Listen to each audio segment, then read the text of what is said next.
We have families we are born into, or who adopt and foster us and take us in as their own. We may have families we marry into. And then we have families of our own choosing, not through blood or law.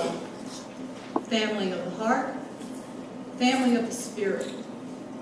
Family that lasts when all other family fades away, or passes away, or moves away, or stops being there in ways that really matter.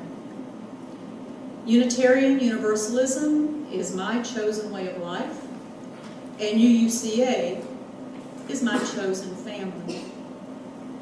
For a long time, my identity was tied up in my profession and my role as wife and in-law. When I decided 3 years ago that I needed to give up those roles and move to Atlanta to be more present with my aging parents, I knew I needed to find a UU community where I could serve and could be served and supported when needed. When Anthony first asked me what I was looking for at UUCA, I told him I wanted to be known. Isn't that what all of us really want in the end? To be known and accepted for who and what we truly are? We look to family for that knowing, that acceptance. I had just finished serving as board and congregation president at my UU church in Michigan, where, given my banking and corporate background, I was involved in a lot of finance and fundraising activities. But when I moved to Atlanta, I made a conscious decision to do things at UUCA I didn't have the time or the energy to do in my Michigan congregation. Things that would feed my soul. So to start, I joined the choir, and a covenant group, and a fellowship group. I also knew I was going to need a lot of support from UUCA. Leaving my beloved Michigan UU congregation was hard. Leaving my husband of almost 30 years and my in-laws, who I still love, was hard. Leaving my professional identity and peers was hard. Leaving 2 of my cats behind because they would have happier lives in Michigan was hard. Leaving the home I helped design and loved to entertain in was hard.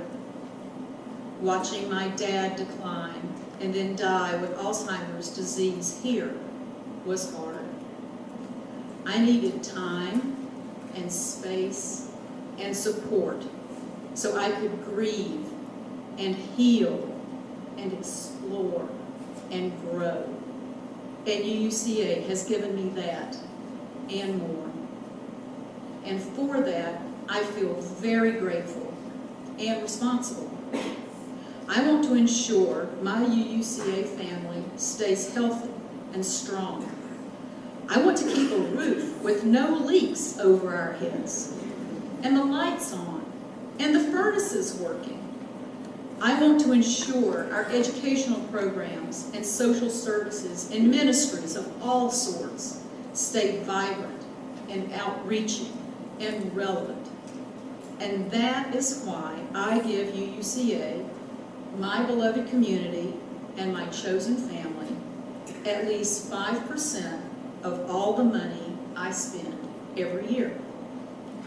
You see, I'm not working right now, so there's not much in the way of income, but I'm fortunate I can live off the hard-earned money I saved and invested while I was working.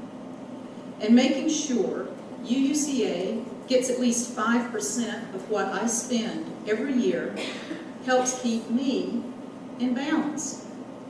It ensures I'm spending more to support my UUCA family than I am on entertainment, or eating out, or travel, or new clothes, which are all nice to have, but are not must-haves. For me, UUCA is a must-have.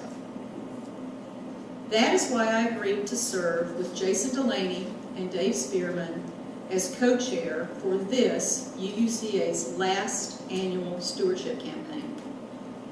How fitting that we celebrate our campaign today on All Souls Day. Our time together this day will end with the celebration of a life well lived, now ended, for Cohamlin, one of our most senior pledgers. Our time together started with Juniper, our youngest pledger, leading us by example to give generously and to keep the flame alive. Old and young, life and death, darkness and light, this is UUCA. This is family. I encourage you to please pledge your financial support for UUCA today, either online or after service at the stewardship table in the social hall. Do your part to help keep our family of the flame strong and growing. And if you've already submitted your pledge, we, your UUCA family, thanks you very, very much.